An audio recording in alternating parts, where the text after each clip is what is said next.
Hi, my name's Adam Worth and I'm a member of the SSG training and consultancy team. I'm here to talk to you today about slips, trips and falls.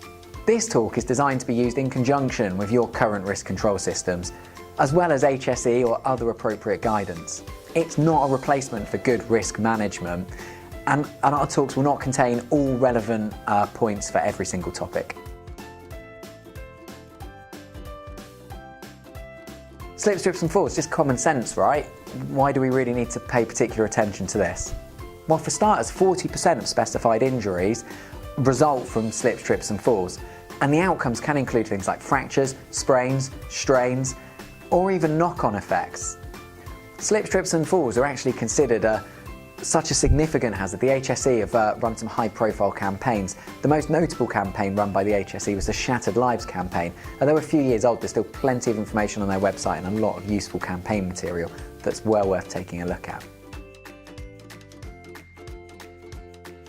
Most slips, trips and falls are caused by poor housekeeping, along with simple things like spillages in storage areas or along walkways.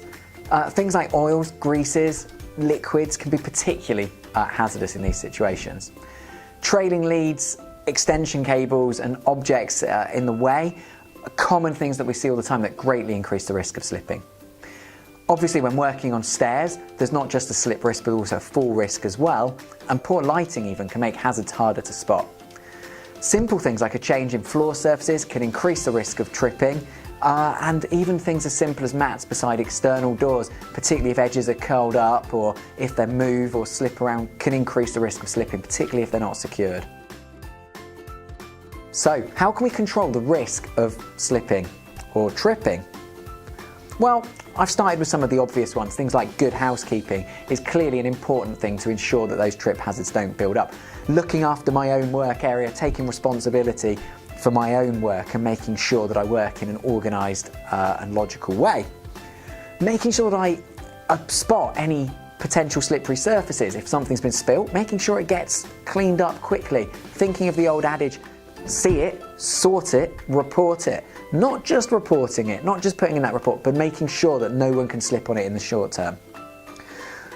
I also need to make sure I look after my personal protective equipment, making sure my boots have enough tread, making sure that my boots are suitable for the work that I'm carrying out, and I also need to make sure they are suitable for the environment that I'm working on. For example, if I'm wearing a deep treaded boot that would be suitable in a muddy construction environment, that boot might not provide any slip resistance in a kitchen environment.